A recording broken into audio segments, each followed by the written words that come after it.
Shabbat Shalom. Good evening. Good morning, depending on where you are. Good afternoon. Shabbat Shalom to the 144,000 and the 12 tribes that are scattered into the four corners of the earth because of the sins of our fathers of worshiping other gods, who are now awakening back to who they are and coming back to their God, the Most High Yah.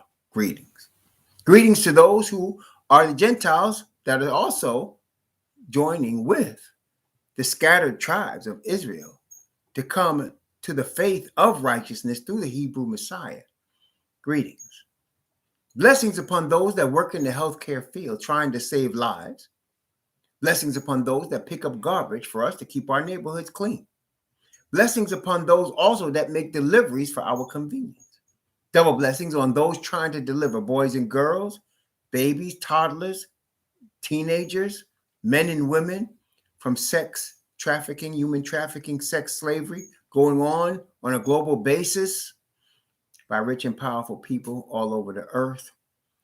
Blessings upon those that are trying to deliver, trying to help, trying to rescue the people caught up in these situations: prostitution, child prostitution, pornography, child pornography, molestation, and pedophilia. And curses upon those that support these evil things. Finally, blessings upon the homeless. 600,000 families with men, women, and children involved. And also, of course, veterans. All in the United States of America alone, and the numbers growing, that tonight on this Shabbat don't have a roof over their head. And millions around the world in similar or worse conditions. Blessings upon them, for theirs is the kingdom. And on those who, even in a small way, are trying to help. Greetings to the chat. Righteous in the way, Brother Mark, Brother Kelly, Isha, Azariah, Brother Williams, Junior. Welcome. Blessings to all of you. And we are continuing our study today in the prophecy of Hosea. Now, we studied the first two chapters. In fact, let's take a look. Let's get into it. We have a lot to cover today. We're going, even though we're doing Hosea chapter 3, and it's technically a very short chapter, but it says a lot. It says a lot. And really, the first three chapters of Hosea are a picture, a synopsis, an object lesson of the redemption of Israel, right? Because as you look at Hosea, when we looked at it, and let's go back at what we studied, chapter 1. Let's look at that real quick. Chapter 1 of Hosea. We see that the Most High told Hosea, Hawashai, exists to save. He told him to go and marry a specific woman. He told him to marry this woman. And this woman was, let's say, promiscuous. She was a promiscuous woman. And she represented the northern tribes, the northern kingdom of Israel. Okay? She represented the northern kingdom of Israel. She was a promiscuous woman. Now, in the spiritual sense, what that means, of course, the woman always represents the nation. They call it the virgin, the Most High calls it the virgin daughter of Zion, virgin daughter of Israel, because it is the wife of the Most High. And then specifically, we know that Messiah is the spouse of his church, which is the church is the nation of Israel. And so that's his spouse. And so it's called the virgin daughter. Okay. And so a woman is likened to the body of the nation. The woman is likened to the body of the nation.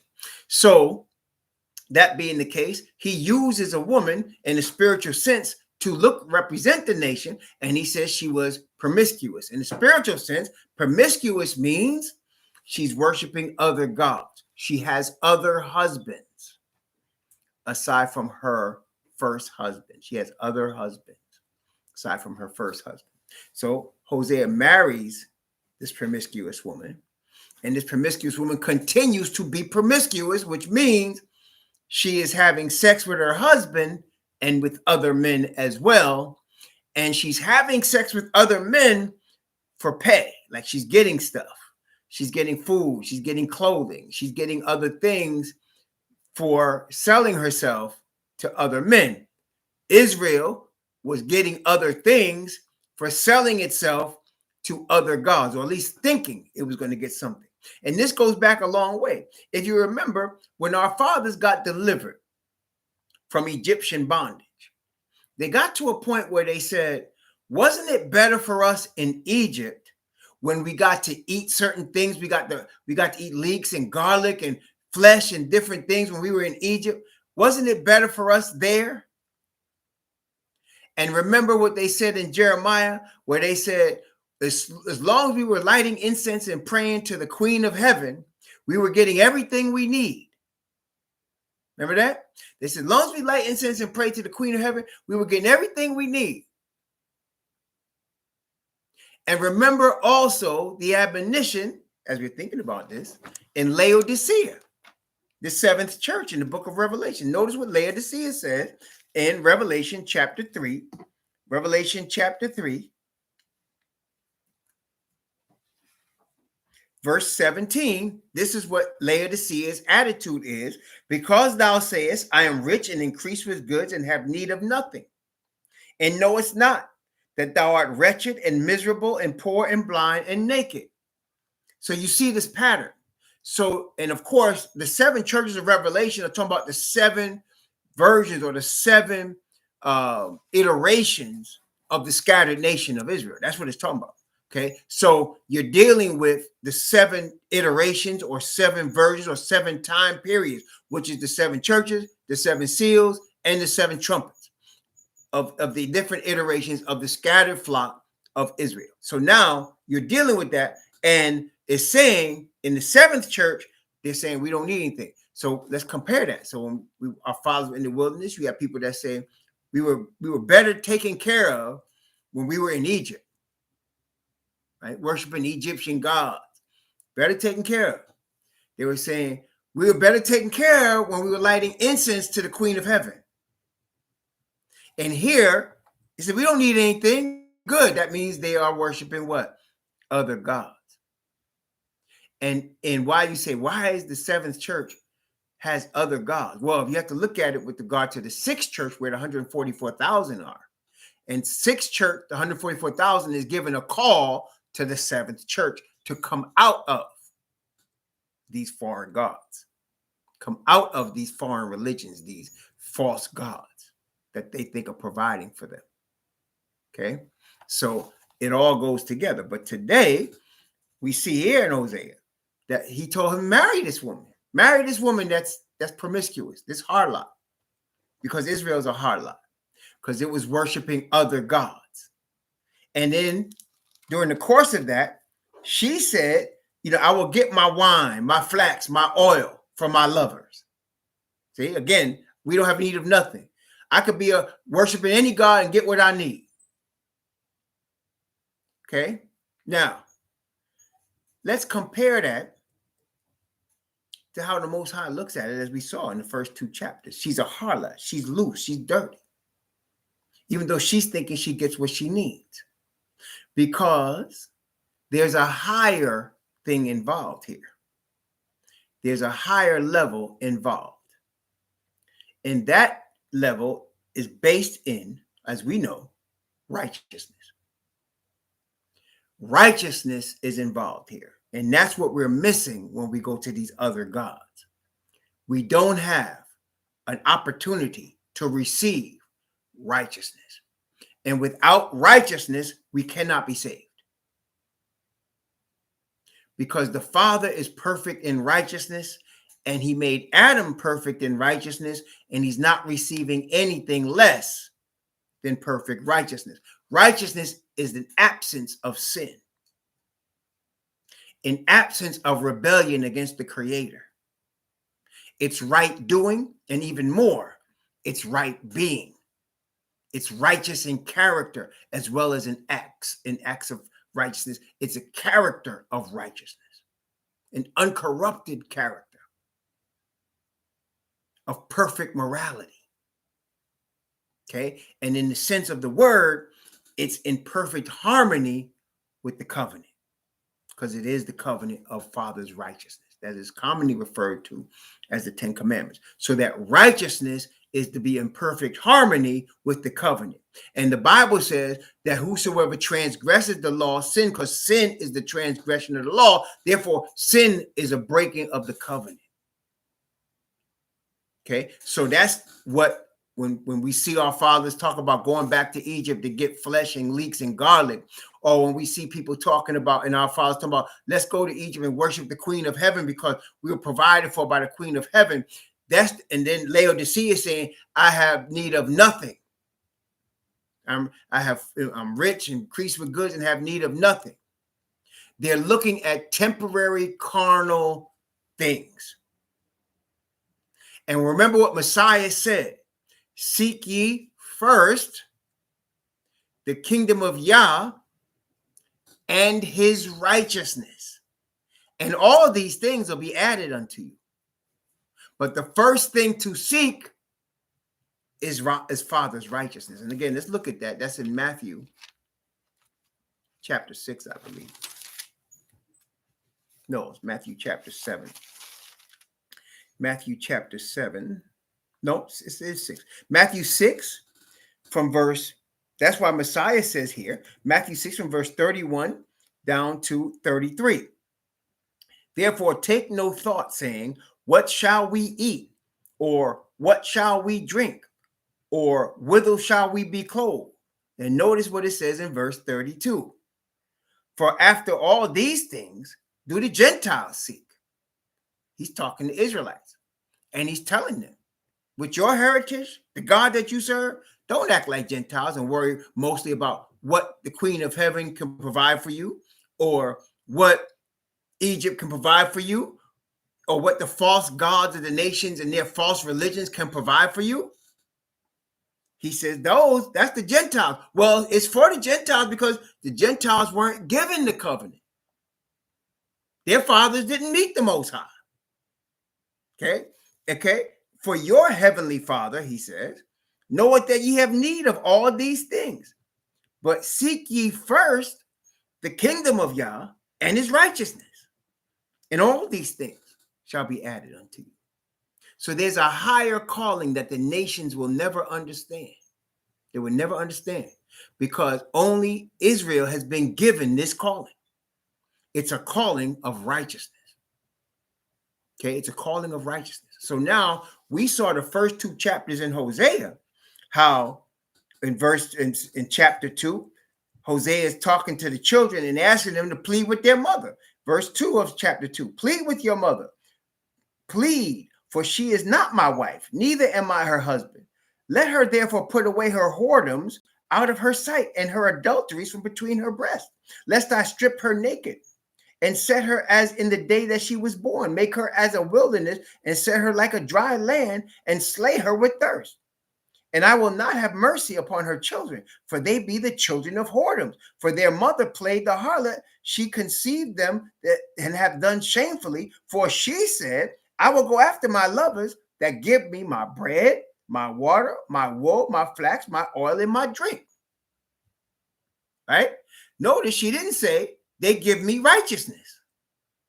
She didn't say they cause me to overcome all my sin. She didn't say that. And Messiah said, seek ye the kingdom, because all of these things he'll provide for you. He'll provide for you. But seek the kingdom first. The kingdom of Father's righteousness. That's in Messiah. Okay. So that's where we were. And then he told Hosea, and he's speaking of Israel. He said later on in chapter 2, he says let's see. I'm going to start in verse 13.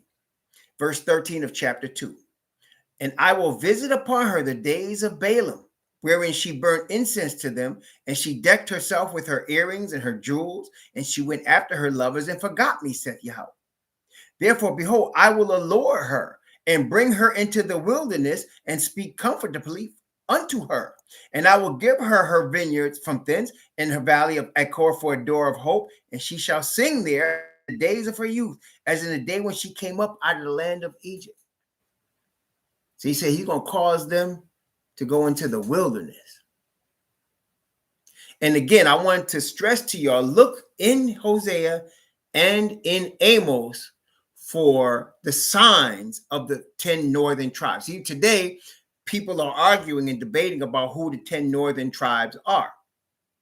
Those of us in the awakened community understand pretty clearly that the so-called Negro that came from West Africa came from the tribes of the southern kingdom of Judah. And why do we understand that? Because the Bible shows us that when most of our fathers fled in 70 AD, although they did flee in all different directions, the majority of them went through the country that we know as Africa. Okay? And then we studied Zephaniah, and it said, oh, beyond the rivers of Ethiopia, my suppliants, talking about how we went beyond the rivers of Ethiopia. And then, of course, if you look at history and if you look at ancient African maps, you will see places referencing Judah. Even to this day, people in Ghana know there's a place called the Port of No Return, and they call it Judah, because the Hamitic people were selling the Shemitic people that have come there to the Japhetic people, the Caucasians.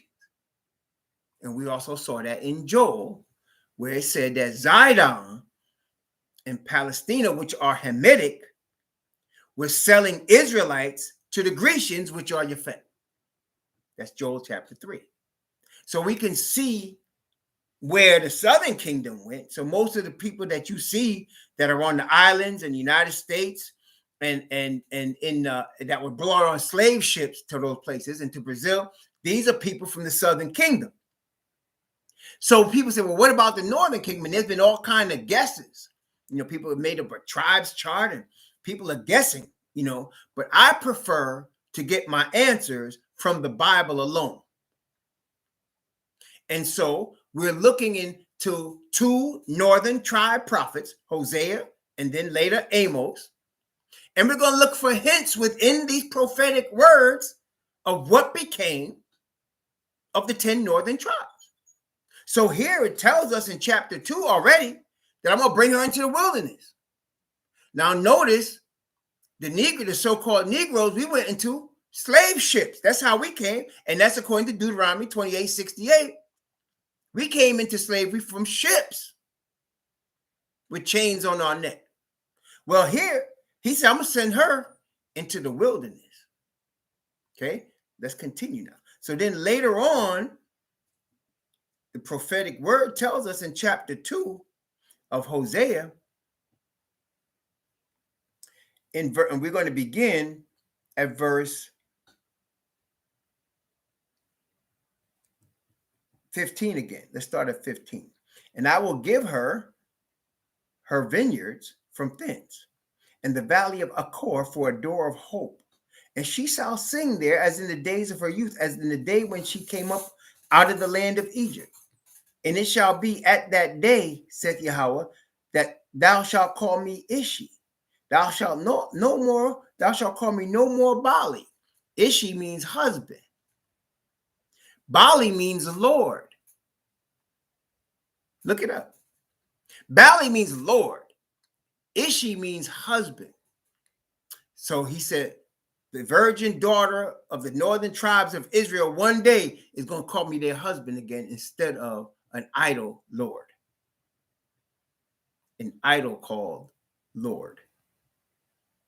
You're going to call me husband again, which means what? She's going to return to faithfulness of the covenant. And it continues here to give you that. Notice it said in verse 17, for I will take away the names of Balaam out of her mouth, and they shall no more be remembered by their name.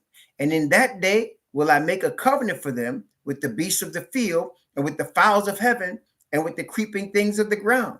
And I will break the bow and the sword in the battle out of the earth and will make them lie down safely. And I will betroth thee. Betroth, that means covenant to marry. That means engagement. I will betroth thee unto me forever. Yea, I will betroth thee unto me in righteousness and in judgment and in loving kindness and in mercies. I will even betroth thee unto me in faithfulness, and thou shalt know Yahweh. And it shall come to pass in that day, I will hear, saith Yahweh. I will hear the heavens, and they shall hear the earth. And the earth shall hear the corn and the wine and the oil, and they shall hear Jezreel. And I will sow her unto me in the earth, and I will have mercy upon her that had not obtained mercy. And I will say to them which were not my people, thou art my people. And they shall say, thou art my most high. So again, we're seeing the prophetic utterance of the end result of the punishment of the northern tribe. They're going to come back to the Most High. Okay. And that's not the only time he says something like that. Of course, we know he also said it in Zechariah. No, Malachi. He said it in Malachi. Yes. He said it also in Malachi. Malachi chapter 3. Malachi chapter 3, beginning at verse 16 and going down to verse 18. Malachi chapter 3 from 16 to 18. Notice what it said. Then they that feared Yahweh spake often one to another, and Yahweh hearkened and heard it. And a book of remembrance was written for them that feared Yahweh and that thought upon his name. And they shall be mine, saith Yahweh of hosts, in that day when I make up my jewels. I will spare them, as a man spareth his own son that serveth him. Then shall ye return and discern between the righteous and the wicked, between him that serveth Yah and him that serveth him not. Also, Zechariah does say something also. Zechariah chapter 13. Zechariah chapter 13, beginning at verse 8 and reading verse 9. Well, let me go back for a second. Zechariah 13, starting at verse 6. Watch this. And one shall say unto him, what are these wounds in thine hands? Then he shall answer, those with which I was wounded in the house of my friends. An obvious reference to the Messiah. Awake, O sword, against my shepherd, and against the man that is my fellow, saith Yahweh of hosts. Smite the shepherd, and the sheep shall be scattered. And I will turn my hand upon the little ones. And it shall come to pass in all the land, saith Yahweh, 2 parts therein shall be cut off and die, but the third part shall be left therein. And I will bring the third part through the fire, and will refine them as silver is refined, and will try them as gold is tried. They shall call on my name, and I will hear them. I will say, it is my people. And they shall say, Yahweh is my most high. So you can see a pattern. At the end, he could have a remnant. And of course, that goes with Revelation 12:17. And the dragon was wroth with the woman and went to make war. That is the war where he says, I will bring the third part through the fire. The dragon was wroth with the woman and went to make war with the remnant of her seed, which keep the commandments of Yahweh and have the testimony of the Messiah. So there you go. Same thing. As again, we can see whole Bible, whether it's prophets and the minor prophets, major prophets, New Testament, Old Testament, is one. Is one. People that don't understand that simply have not read it. It's one. Okay. So there you have it. Now that's where we end up. And now we're in Hosea 3, which is a short chapter, only 5 verses in this particular section, but there's a lot in here. So we want to talk more about righteousness, more about deliverance. Now we could see obviously that the Most High says he's going to restore the northern kingdom. And we see that in Ezekiel. We see it in Isaiah. Those are witnesses. And here again in Hosea, he's showing us. And then he's going to show us more in Amos. He's going to restore the 10 northern tribes, the bloodline of the 10 northern tribes. He's going to restore them. Okay. Here, though, let's talk about righteousness. Now, this is the thing. Let's first start in Psalms. One of my favorite Psalms, as we know, Psalms 32. Psalms 32. And again, the principles of redemption and salvation in Messiah are all in the Old Testament. They're in the Old Testament. The New Testament amplifies or makes it louder and clearer. But they're in the Old Testament as well. Okay, so let's take a look at one such example in Psalms 32. Psalms 32. Beginning at verse 1. I'm going to read from verse 1 down to verse 7. Actually, I'm going to read the whole thing from verse 1 to 11. Blessed is he whose transgression is forgiven, whose sin is covered. Blessed is the man unto whom Yahweh imputeth not iniquity, in whose spirit there is no guile. When I kept silence, my bones waxed old through my roaring all the day long. For day and night thy hand was heavy upon me. My moisture is turned into the drought of summer. Selah. I acknowledge my sin unto thee, and mine iniquity have I not hid. I said, I will confess my transgressions unto Yahweh, and thou forgavest the iniquity of my sin. I will confess my transgressions unto Yahweh. And he said, blessed is the man whose sin is covered, whose transgression is forgiven. Okay, now in the New Testament, we call that justification. Excuse me.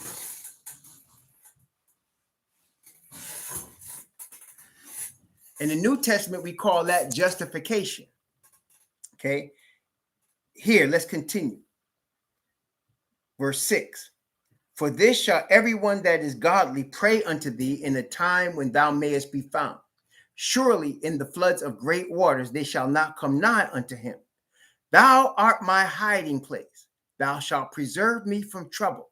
Thou shalt compass me about with songs of deliverance. Selah. I will instruct thee and teach thee in the way which thou shalt go. I will guide thee with my eye. Be ye not as the horse or as the mule, which have no understanding, whose mouth must be held in with bit and bridle, lest they come near unto thee. Many sorrows shall be to the wicked, but he that trusteth in Yahweh, mercy shall compass him about. Be glad in Yahweh, and rejoice, ye righteous. Shout for joy, all ye that are upright in heart. Now, there's some serious stuff in here. First, he's saying, blessed is the man whose transgression is forgiven and sin covered. Blessed is the man to whom the Most High does not impute iniquity. What do you mean impute iniquity? That means he's not counting your sin against you. He's not counting your sin. Blessed is the man whose sin is not counted against him. Now, what person that believes there is such a thing as sin would not want the situation where their sin is not counted against them? Then he says about that person, in the spirit of those people, there's no guile. Guile is deceit. So let's look at what we have. We have a blessing upon the person whose transgression is forgiven, whose sin is not counted against them. And he says in their spirit, there's no deceit. Guile is deceit. How does that happen? Because if you're a sinner, you must have deceived some. You must be deceived or deceiving. Guile, right? Right? So that means there's a mechanism by which you can be forgiven, that your sin can be covered. He won't impute it to you. And when that mechanism comes to you, you will be without deceit. In other words, you'll be 100% truthful. Truthful. No lies coming out of your mouth. You're truthful. And whatever you have done is forgiven. He says later, I acknowledged my sin. My iniquity have I not hid. I said, I will confess my transgressions. And you forgave me. So the one that's going to be receiving the imputation of forgiveness and not their sin is the one that acknowledges their sin and doesn't hide it. Adam tried to hide his sin, if you remember. He tried to hide the fact that he took the fruit and hide from the Most High. That's the majority of human beings. But David is here saying, blessed is the man that's not hiding it from the Most High, who is acknowledging it toward the Most High and receiving forgiveness from the Most High. For this, he says, shall everyone that is godly pray unto thee. So godliness means, as it's given to us right here. Godliness is saying, I'm acknowledging my sin. I'm not hiding it from you. I'm receiving forgiveness from you. And you're not counting my sin against me. That's godliness. And obviously, as a result of this, certain acts follow that spirit of godliness. Okay, what has this got to do with Hosea? What has this got to do with Israel, the northern tribes? Let's go now to Romans. Romans chapter 4. Romans chapter 4. Romans 4. Actually, I'm going to read Romans 4. We're going to go through Romans 4 and 5. Again, just to let you know, we did do a whole Bible study series on the whole epistle of Romans. So if you want that, you can go to either our YouTube channel or the website rawhebrewremnant.org or the YouTube channel Raw Hebrew Remnant, and you can find the study and go through each chapter. We started chapter 1 all the way through. We went all the way through the whole epistle of Romans, including 4 and 5. But I want to tell you something, man. And this is where a lot of Israelites that think they're awake and mess up. They mess up bad. When they neglect Romans, you're missing the entire point of salvation. You're missing the entire point of salvation. Hosea is going to teach us something. In fact, let's take a look. Before we even go to Romans, let's read a little bit of Hosea chapter 3. A little bit. Let's start off in Hosea chapter 3. Okay. I'm going to start at verse 1 and 2. Hosea chapter 3, 1 and 2. Then said Yahweh unto me, go yet, love a woman, beloved of her friend, yet an adulteress, according to the love of Yahweh toward the children of Israel who look to other gods. So he's telling an object lesson. He said, go to your wife. She's an adulteress. Some of them kids may not even be yours. Go to your wife and go get her, according to the love that I have for my people, the northern tribes of Israel. Okay. Verse 2. So I bought her to me for 15 pieces of silver, for an homer of barley, and for half an homer of barley. In verse 3. And I said to her, thou shalt abide for me many days. Thou shalt not play the harlot, and thou shalt not be for another man, so will I be also for thee. So Hosea bought her. He paid for the whore. That was his wife. He paid for her. Messiah, the Bible says here, 1 Corinthians chapter 6, I believe. Yep. 1 Corinthians chapter 6. Notice what it says. I'm going to start at verse 15. Know ye not that your bodies are members of Messiah? So shall I then take members of Messiah and make them members of an harlot? Yah forbid. What? Know ye not that he which is joined into an harlot is one body? For two, saith he, shall be one flesh. But he that is joined unto Yahweh is one spirit. Flee fornication. Every sin that a man doeth is without the body, but he that committeth fornication sinneth against his own body. What? Know ye not that your body is the temple of the Holy Ghost, which dwelleth in you, which ye have of Yah, and ye are not your own? For ye are bought with a price. Therefore glorify Yah in your body and in your spirit, which are Yah. This is deep. So physically speaking, he says, don't be one, don't commit fornication, because the one you're committing fornication with, you becoming one with. You're becoming one with adultery, one with fornication, and one with the woman that's playing the harlot, and woman with the man that's just messing around with you. You becoming one. Even if it's just a fling, the remnant stays with you. Also, Israel is not to become one with false gods, because then you become a new thing, one. Glorify Yah in your body and your spirit. So we are bought. What bought us? Who bought us? Messiah bought us for the Father. He bought us with his blood, with his own blood. He paid a penalty, but even more so, he bought us with righteousness. You see, the death was for sin. But his resurrection is for righteousness. So he connected us back with our Father by buying us, by paying a penalty that we should pay for sin of death, and buying us back and bringing us to the Father for righteousness.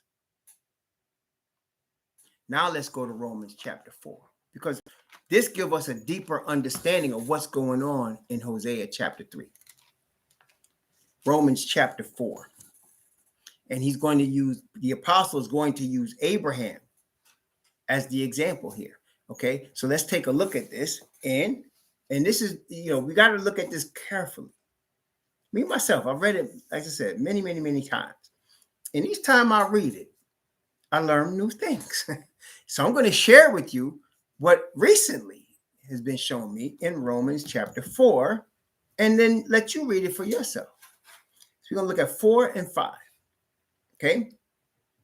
What shall we say then that Abraham our father, pertaining to the flesh, hath found?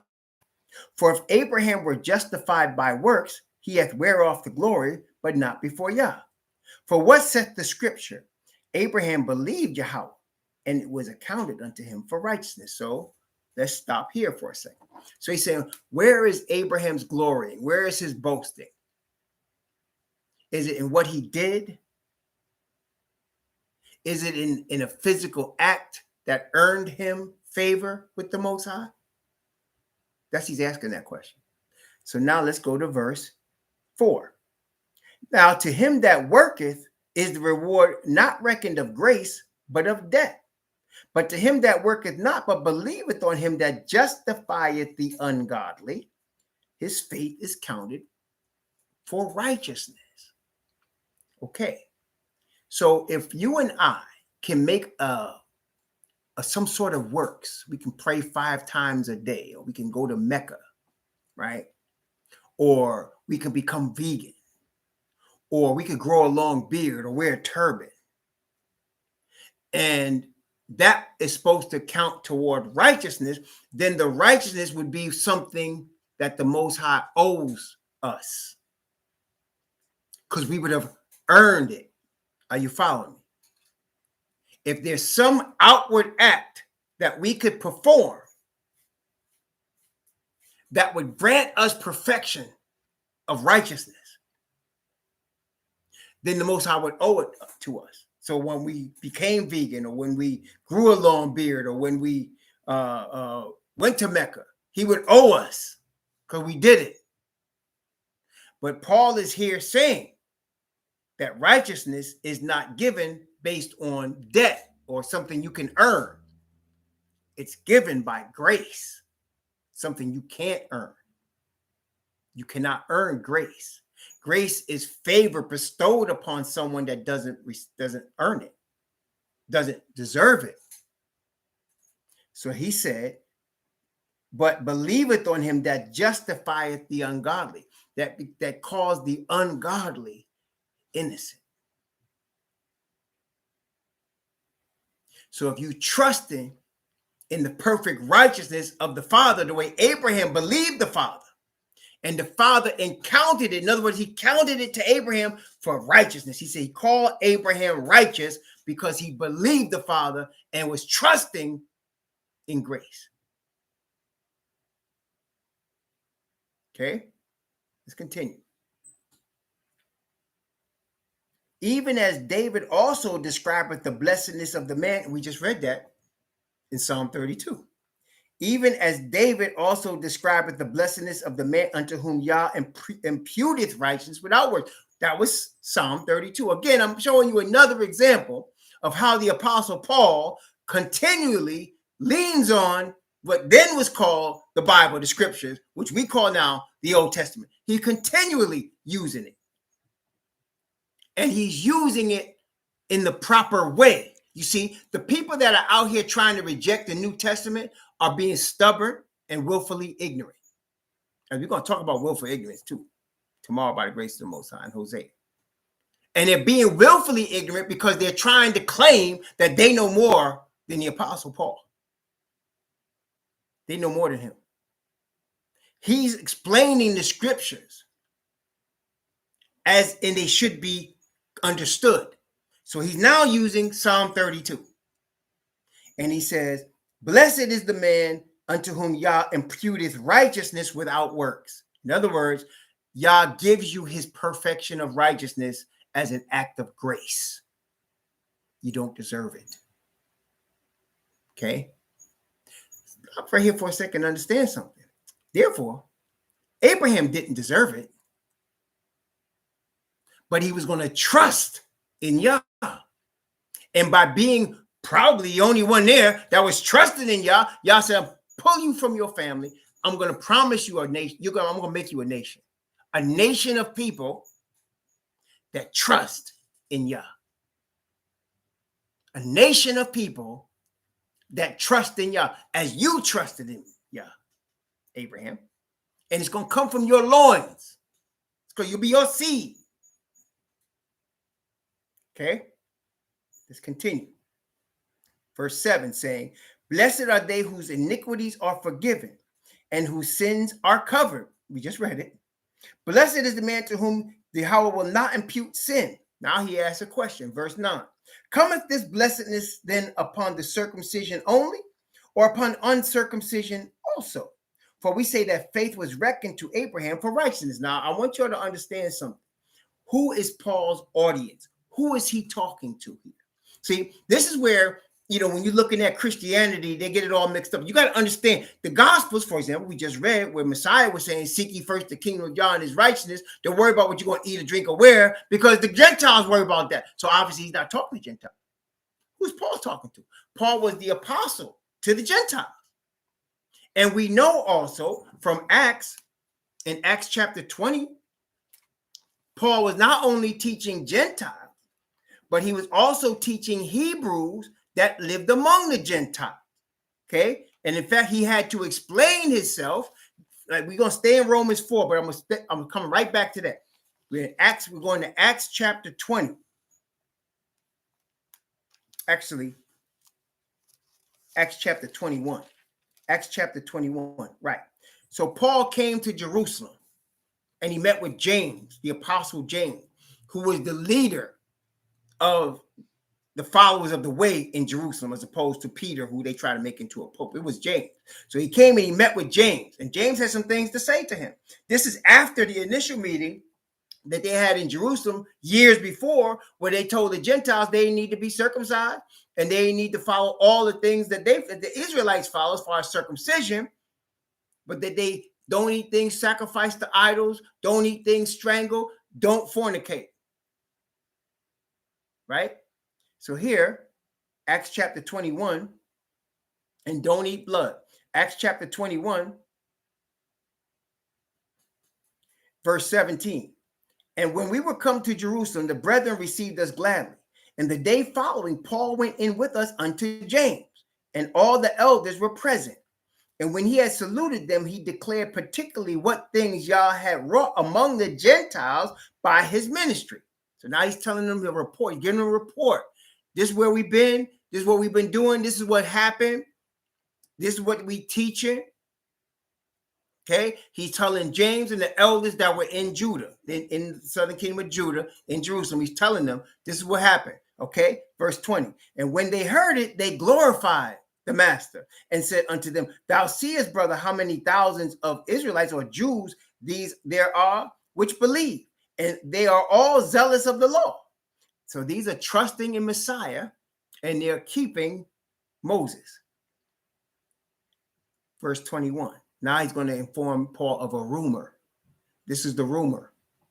And they are informed of thee that thou teachest all the Jews which are among the Gentiles. So apparently he was teaching Jews among the Gentiles as well as the Gentiles, to forsake Moses, saying that they ought not to circumcise their children, neither walk after the customs. So now James asked him to prove them wrong by following a cleansing process that happened after the end of a Nazirite vow. And that's what happened here in verse 22 and 20 down to verse 26.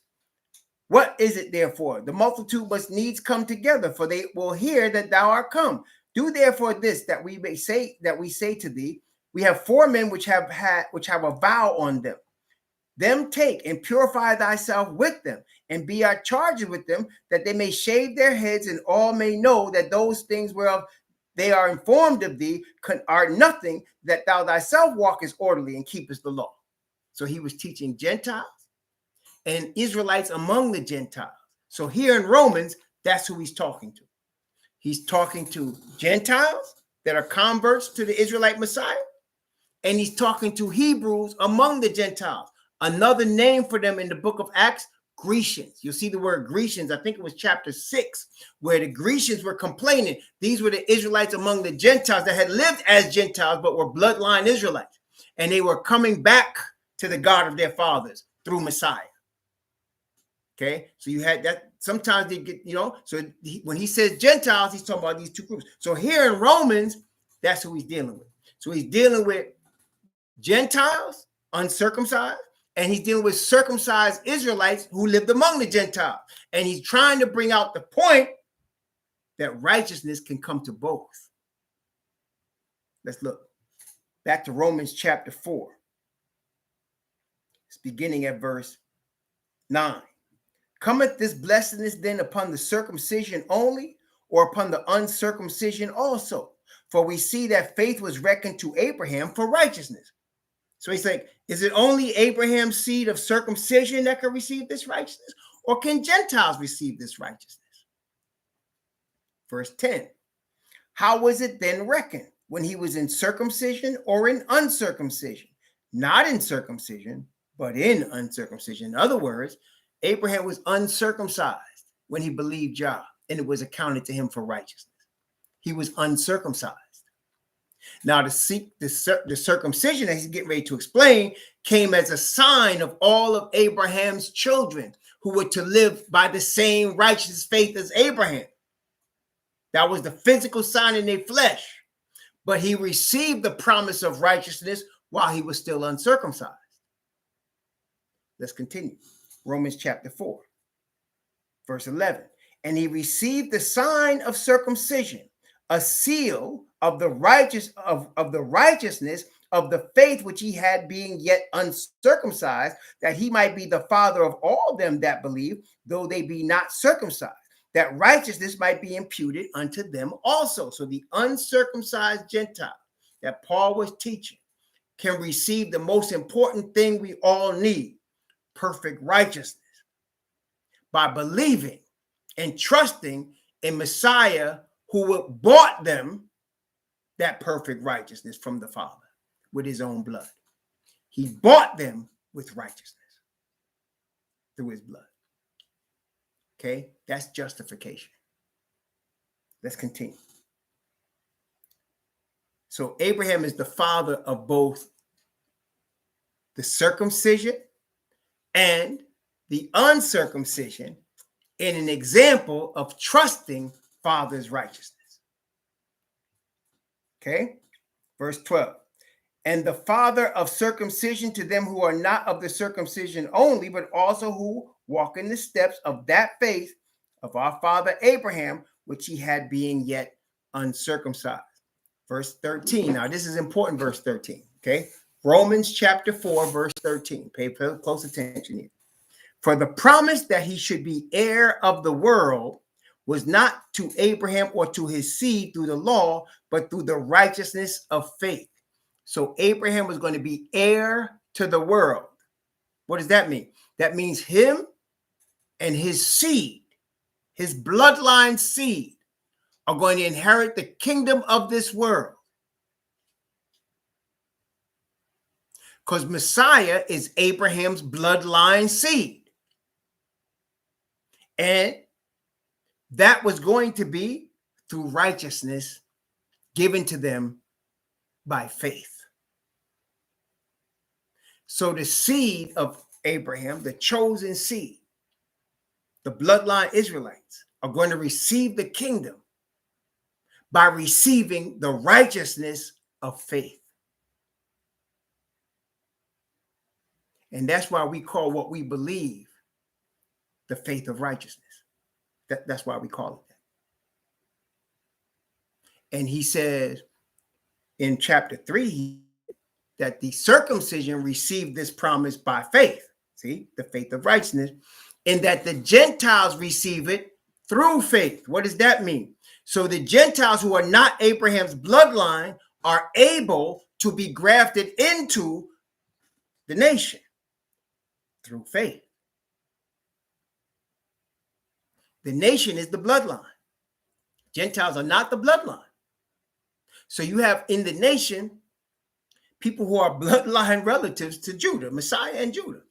People who are bloodline relatives to Issachar. People who are bloodline relatives to Ephraim. But then there's Gentiles who are bloodline relatives. Their origin is Japhet, or their origin is Ham. But they can also receive righteousness by faith, even in uncircumcision. So we were bought by the righteousness of the Messiah, who represents the Father. Through Messiah's righteousness and his blood, he was put to death for our sins. But he had no sin. So because he was perfect in righteousness, he was brought back to life. That those of us that trust in him will be trusting in the fact that we deserve death, but through righteousness, we get life and be brought back to our Father. Brought back in perfect righteousness. So that our sin is not imputed to us. He forgives our sin and brings us back to the Father. Okay? Romans chapter 4, verse 14. For if they which are of the law be heirs, faith is made void, and the promise made of none effect. Because the law worketh wrath, for where no law is, there is no transgression. See? So the law worked wrath because in our natural state, all of us have sinned. So the law shows you your sin, your transgression. It shows you that. That doesn't do away with the law. No. He's not doing, and this is where the Christians mess up bad. He's not doing away with the law. What is he doing away with? Our transgression. Do you understand? That there's a big difference there. He's not doing away with his law. What he's doing is he's doing away with our sin and making us in harmony with his law by covering us with righteousness. See, Christians say, oh, that evil law. He do away with that law because it makes me look bad. That's what they're really saying. And Father's not doing away with the law because it hurts them. That's the whole point. The law is representing the Father's righteousness. He needs to bring us in harmony with him. It's not him need to be brought in harmony with us. But if you listen to them, they're thinking the Most High and his Son have to be in harmony with them. No. We are brought into harmony with the Father. In order for that to happen, we need righteousness. In order to get the righteousness, we need to have our sin taken away. He don't do away with the law. He does away with our sin. And he replaces it with perfection that you cannot earn. See, you use that word perfection, boy, Christians get all up in arms. Oh, how can you be perfect? I can't be perfect. Are you perfect? I tell them, no, I'm not perfect. But the spirit of righteousness is perfect. My Father in heaven is perfect. My Messiah is perfect. And they cover me with their perfection. See? They cover me with their perfection. It's not mine. It's theirs. I didn't earn it. They gave it to me because I confessed my sin and acknowledged my transgression. I did not hide it from them. You understand? Let's continue. Verse 16.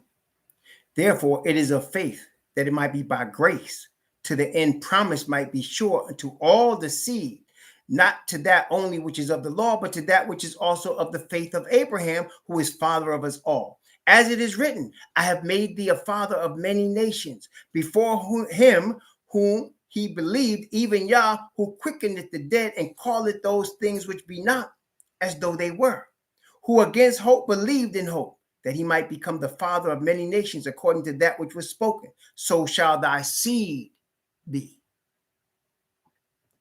And being not weak in faith, he considered not his own body now dead, when he was about 100 years old, neither the deadness of Sarah's womb, and she was 90.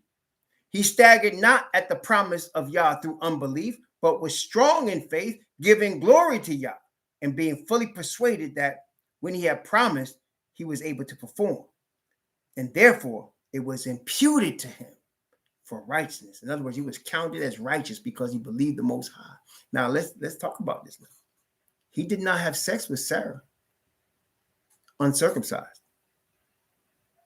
He received the seal of circumcision, and with that circumcised organ, he parked in Sarah and dropped the seed, which became the promised seed. That all of his seed might be from righteousness and in harmony with the covenant. Praise the Most High. Praise the Most High. Okay, now let's look at verse 24 and 25. Well, let me start verse 22. And therefore it was imputed to him for righteousness. Now, it was not written for his sake alone that it was imputed to him, but for us also, to whom it shall be imputed if we believe on him that raised up Messiah, our Lord, from the dead. If we believe on him, that is on the Father that raised Messiah from the dead. So he's telling us, Father raised Messiah from the dead. And he wants us to believe on him to get that righteousness. And he said about Messiah, verse 25, who was delivered for our offenses and raised again for our justification. So he was delivered to death for the sins of Hosea's people. And he was raised again so that Hosea's people can be justified or declared innocent because of the righteousness of the Father given to them. And then because of that, the Gentiles would be receiving this message and get salvation as well, while they were in uncircumcision. Okay? Now, let's go to chapter 5. And I'm going to skip down for the sake of time. And I'm going to go in chapter 5. I'm going to go in chapter 5. I'm going to start at verse 1. Yeah, it's too deep. I'm going to start at verse 1. Romans chapter 5 and verse 1. Therefore, being justified by faith, we have peace with Yah through the Master, YHWH the Messiah, by whom also we have access by faith into this grace wherein we stand, and rejoice in hope in the glory of Yah. And not only so, but we glory in tribulations also, knowing that tribulation worketh patience, and patience experience, and experience hope. And hope maketh not ashamed, because the love of Yah is shed abroad in our hearts by the Holy Ghost, which is given to us. So Father's love is shed into us by his Spirit. That makes sense, doesn't it? So you receive a Father's Spirit of righteousness. In that righteousness, you're receiving Father's love. Because he wouldn't give you that spirit of righteousness if he didn't love you. And he wouldn't be caring about you if he wasn't inducing you to acknowledge your sin and confess it to him and believe on his Son so that you can receive this perfect righteousness. That's why he's not happy. In fact, he's angry when his people worship other gods, because his people have been chosen to worship him. And as a result of that, they have been chosen to reflect his righteousness to the earth, which is what we are now being prepared to do in this awakening. It's not just we're awakening to who we are, which is extremely important. You know, this is the thing. One thing you want to do, put it this way. When you see a person, any person, and they don't know who they are. They don't know who they are. They can't tell you what their name is. They can't tell you where they came from. They don't know who they are. And they wake up and they don't know who they are, and they're in a country that's strange to them. They don't speak the language. They don't know the culture. They don't understand it. So they're not knowing who they are, They don't know how they got to where they got. They're in a strange language and a strange culture. You would say that that individual needs help. I mean, right? I mean, seriously. So if you see a person and that person, I don't know my name. Where you from? I don't know. I don't even understand. What are you saying? Where am I? And why are you beating me? Why are you trying to hurt me? Why? That person is in trouble. Right? And that's the condition of the Israelite. We're in foreign countries. We were brought there from slavery. We can't remember we were brought there because it was so many centuries ago. We're not part of the culture that we're in. We're really not. We try to be, but we're not. We don't know what our real name is, so we're taking names from people that owned us. That's the truth, right? We're taking names from people that owned us or colonized us. We're taking their names. Right? We don't know what language we used to speak. We're trying to learn the language of the captors, and we're not very good at that. We're not part of their culture because we keep failing in their culture. And they're trying to hurt us. And we're asking the question, why are you trying to hurt us? So the awakening is first you understand who you are. That's why Deuteronomy, Leviticus, Isaiah, Jeremiah, Ezekiel, these books are so important because now we're realizing who we are.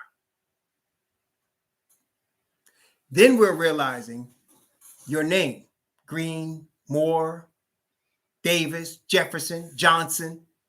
That's not your name. You're realizing who you are. You come from Israel, the original Israel. No, you're not wearing curls down the side of your hair and all black and doing this in front of some wall that people pee on. You're not doing that. You know you originally Israel.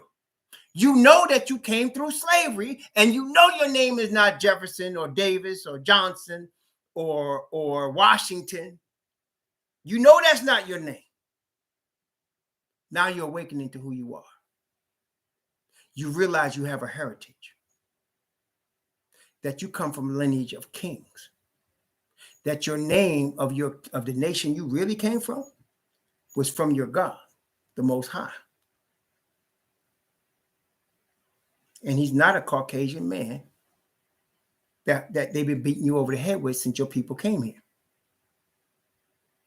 But he's in the book that they were beating you over the head with. And when you finally learn to read that book, you really discover stuff.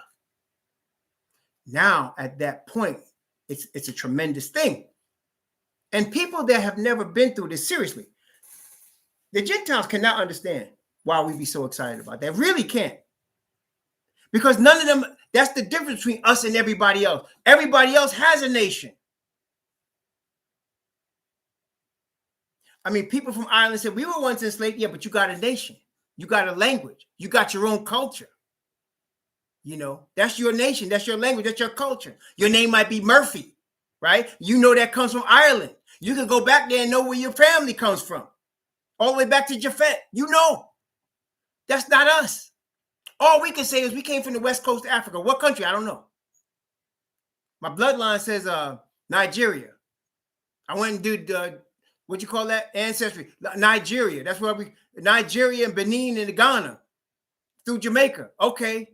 But that ain't telling me what language I spoke then. That's not telling me what tribe I was in. That's not telling me who my great-great-great-grandparents was.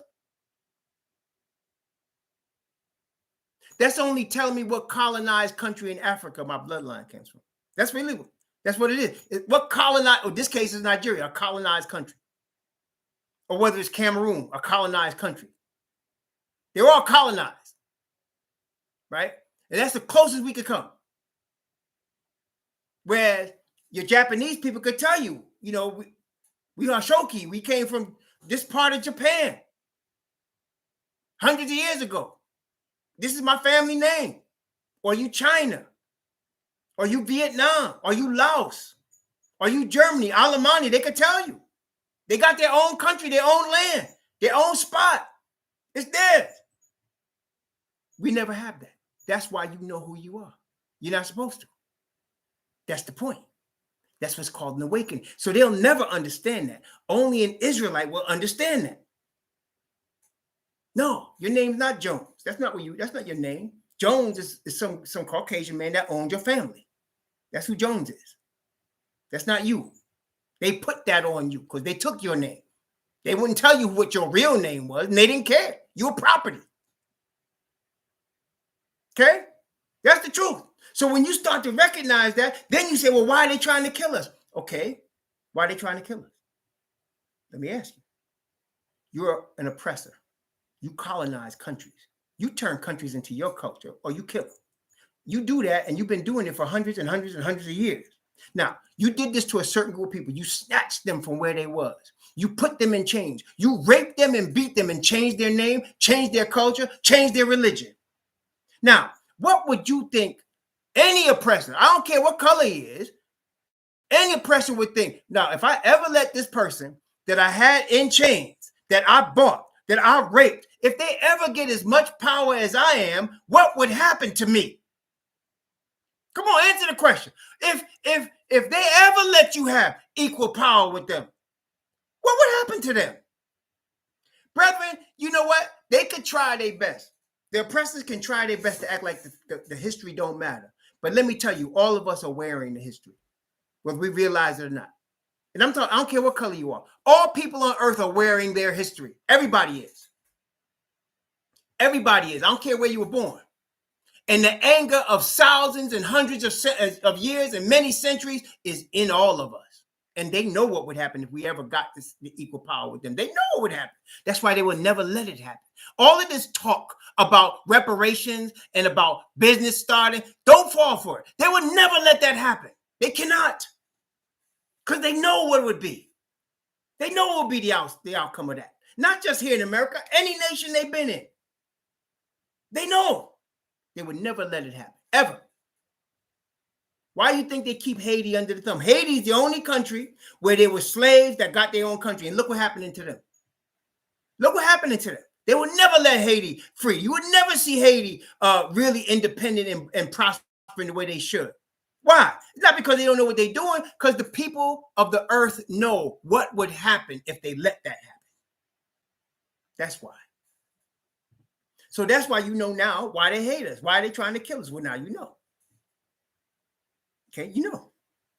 It's natural. It's a threat. They're scared, and they should be.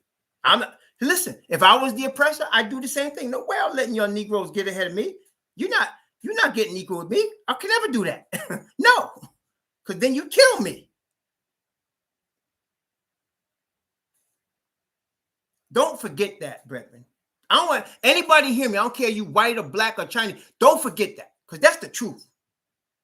That's the truth right there. Okay, they will never let that happen. So the first thing is we understanding who we are. Really understanding who we are. Really understanding where we come from. And now we're awakening and receiving righteousness. The Most High says, vengeance is mine, he said. So he is allowing us to be under their thumb for now, as the awakening until the times of the Gentiles be fulfilled. And brethren, as our awakening is taking place, the fulfillment of their times is taking place. And they can feel it. Why do you think they love a man like a Donald Trump that lied to their face, do nothing for them but promise the continuation of white supremacy? That's all they care about. Okay, while he getting rich for people, Donald Trump is doing that parable. The man that's going to lose his job, and he went to everybody that his master owed, and he cut their bill in half so that when he lost his job, they would employ him for helping them out. That's what Donald Trump was doing. He was hooking up he know he can't run no business, right? He broke, but you know what? He hooking up all his billionaire friends so that when he's kicked out of the money, they can help him because he helped them. And he don't care what country it is, Russia, Saudi Arabia, he don't care. And so he's pitching that, I'm banning Muslims. I'm killing the Mexicans at the border. They buying the wall. I'm building the wall. Because you know what? That appeals to white supremacy. That's why. Okay. And then the Democrats, they do the same thing, but they do it on a DL while they smiling in your face. They still sticking it in your back. Same thing. See? So Don't ever forget that. And so we are receiving righteousness to prepare us for a kingdom of righteousness. And this is the mercy. Even Gentiles who want to come into this kingdom, who want to acknowledge their sin and the sins of their fathers, they can receive it. That's what we just read in chapter 4. And we just read it. And all of us are like Grecians. All of us are. We're Israelites that are living among Gentiles. All of us are. Or we're colonized. Even if you're in Africa, you colonize. You see African nations speaking or speaking French or speaking Portuguese, you better know they colonized. They don't just speak that language because, oh, that's their natural language. No, that's not their natural language. They've been colonized. The whole earth is under Babylon. Okay, the whole earth. And so all peoples of the earth are going to be awakened. Some too late, some on time, some early. And we're awakening right now, according to Bible prophecy, and receiving righteousness. And so again, he's telling us, Father's love is in our hearts by the power of the Spirit that he gives us, which is the Spirit of righteousness. Let's continue. Romans chapter 5. I'm beginning at verse 6.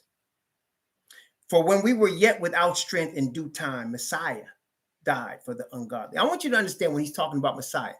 The readers at the time knew he was talking about a Messiah that came from Israel. They knew that. See, we've been brainwashed and thinking of some white Jesus from Christianity in Europe. No. When he was writing these things to the Romans, to the Colossians, they knew that was a Hebrew Messiah of the tribe of Judah. They knew that. They knew that's what they were buying into. See, since Christianity came, that's been taken away from us. But the truth is right here, if you read it. For scarcely for a righteous man will one die, yet peradventure for a good man some would even dare to die. But Yah commended his love toward us in that while we were yet sinners, Messiah died for us. He died for us so that we can receive what? Righteousness. That's the point. He's not doing away with his law. He's doing away with our sin. And he's replacing it with righteousness. The godly ones are the ones that confess their sin and acknowledge their transgression. Verse 9. Much more than being now justified by his blood, we shall be saved from wrath through him. For if when we were enemies, we were reconciled to Yah by the death of Yah's son, much more being reconciled, we shall be saved by his, because he lives, we become justified by righteousness. You can't get justified by righteousness if he was dead. Okay. Paul was Hebrew. He said it himself multiple times. He's a Hebrew from the tribe of Benjamin. He says it both in Romans and he says it in Philippians. He's a Hebrew circumcised the 8th day of the tribe of Benjamin. Apollos and Paul and Cephas, who called Peter, they were the ones that was teaching. Cephas was teaching Israelites. Apollos and Paul were teaching Gentiles. Yeah, tribe of Benjamin. Only Israelites were ordained to teach this word. That's why he was sent to the Gentiles. They wouldn't know this on their own. They still don't. You see what happened? You let them be on their own with us in chains. What you get? Christianity and white Jesus. That's what you get. You get worship of Mary. That's what you get. You get denominations and 501c3 corporations. That's what you get when you leave Gentiles to try to learn the word of the Most High. That's what you get. No, it's ordained for the Hebrews to teach it. It's ordained for the Hebrews to have it. Okay, let's continue. And not only so, but we also joy in Yah through our Master YHWH the Messiah, by whom we have now received the atonement. Notice the word atonement. That you get from Leviticus 16. The atoning blood of the animal for the sins of Israel. We have received the atonement, which is Messiah. Okay. Wherefore, as by one man sin entered into the world, and death by sin. That is through Adam. Through Adam, sin came in the world. Adam hadn't taken the fruit from his wife, sin wouldn't have come into the world. She would have just died. But Adam took the fruit. So through Adam, now all his children are tainted with sin because of him. Okay? Wherefore, as by one man sin entered into the world, and death by sin, so death passed upon all men, for all have sinned. For until the law, sin was in the world, but sin is not imputed when there is no law. Nevertheless, death reigned from Adam to Moses, even over them that had not sinned, after the similitude of Adam's transgression, who is the figure of him that was to come. Let's stop right here for a second. So it says, nevertheless, he says, there is no transgression where there's no law. What are you saying? When he's talking about the law, in this context, and in most contexts, actually, in his epistles, he's dealing with the law of the killing of animals, the orderly killing of animals and the sanctuary service that was given on Mount Sinai through Moses. So then at that point, everything is imputed, because for the sacrifice of the animal to the nation, and righteousness imputed. Lack of that, sin is imputed.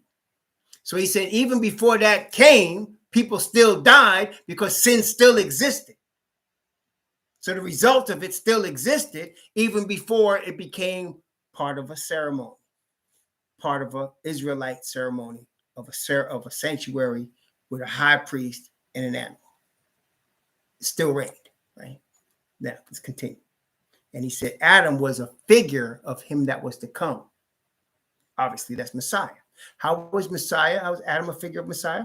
Adam was made directly from the Father in perfect righteousness without sin. Messiah was made directly from the Father in perfect righteousness without sin. They both started off without sin. Adam sinned. Messiah did not. Okay? Both of them, when you read the lineage, they're called the son of Yah. Both of them. Okay? Read their lineage in Luke and in Matthew, the son of Yah. Adam is the son of Yah. Well, yes, he is, because he was made directly from the hand of Yah. Messiah was too. Okay? I know people talk about Joseph was the father. Read the two lineages that's in Matthew and in Luke. You will see they're different. Because one is Joseph, Miriam's father of the tribe of Judah. And one of them is Joseph, Miriam's husband of the tribe of Judah. Why would they give both? Because both parents were the tribe of Judah. Miriam's father and her husband. Okay? So that her husband was a symbol of Judah, but her father was Judah. And so the seed coming out of her is Judah. And you'll see they are related. They were cousins. They were related. And you get to a certain point and it separates. They're both Judah. Okay? Read it. One is in Matthew and one is in Luke. Read it for yourself. You'll see. People don't pay attention to every name and you'll see. Okay? Okay? Romans chapter 6. Pay attention to every name. Listen to me now and you'll see. Verse 15. But not as the offense, so also is the free gift. For if through the offense of one many be dead, much more through the grace of Yah, and the gift by grace, which is by one man, Messiah YHWH, hath abounded to many. So as Adam caused all of the seed of him to be in sin, Messiah caused all the repentant seed to be of righteousness. And verse 16, and not as it was by one that sinned, so is the gift. For if judgment was by one to condemnation, but the free gift is of many offenses unto justification. Now watch verse 17. For if by one man's offense death reigned by one, much more they which receive abundance of grace and the gift, notice the word, the gift of righteousness shall reign in life by one, Messiah. So we receive a gift of righteousness, both the Hebrews and the Gentiles that's grafted into the Hebrews. Now, let's go back to Hosea chapter 3 and finish. Hosea chapter 3. So we started Hosea 3. It's only 5 verses. So let's read Hosea 3 now, understanding righteousness and how we were bought. Hosea chapter 3, beginning at verse 1. And he's talking about the northern kingdom. Then said Yahweh unto me, go yet, love a woman beloved of her husband, yet an adulteress, according to the love of Yahweh toward the children of Israel, who look to other gods and love flagons of wine. So I brought her to me for 15 pieces of silver, and for an homer of barley, and an half homer of barley. And I said unto her, thou shalt abide for me many days. Thou shalt not play the harlot, and thou shalt not be for another man. So will I also be for thee. For the children of Israel shall abide many days without a king, and without a prince, and without a sacrifice, and without an image, and without an ephod, and without a teraphim. Afterward shall the children of Israel return and seek Yahweh their Most High, and David their king, and shall fear Yahweh and his goodness in the latter days. So what do we have here? We have an object lesson, a whore that's supposed to be a wife of an Israelite. A whore that's an adulteress, right? He has children with the Israelite, and she's playing the whore. He brings her into the wilderness to talk sense to her, to go out into the wilderness, and then brings her back and buys her and says, because I bought you now, I got you what you was looking for, you're going to be for me only. And he says that Israel is going to be like that in the latter days. Here we are. Now, as we continue studying, he's going to go back and he's going to go into the sins of the northern kingdom. He showed us the beginning, the overall picture of the sin, the transgression of worshiping other gods, and the redemption. Now he's going to go into the sins of the northern kingdom. He's going to go into it, and he's going to show us the whys and the hows, and we're going to see the similarities to where we are right now and how we get out of this situation. Okay, I pray that the Most High will cause you to be blessed in his righteousness, that he will cause you to have your sin washed away and forgiven, and that righteousness be imputed to you as you confess and acknowledge your sin and transgression, no matter you a Hebrew by blood or a Gentile coming into the scattered nation in the faith of righteousness. May the Most High bless you in that path and guide you in truth for his name's sake. Shalom. By the grace of the Most High, we'll begin again tomorrow at 11 a.m. Eastern Time. Have a good Shabbat.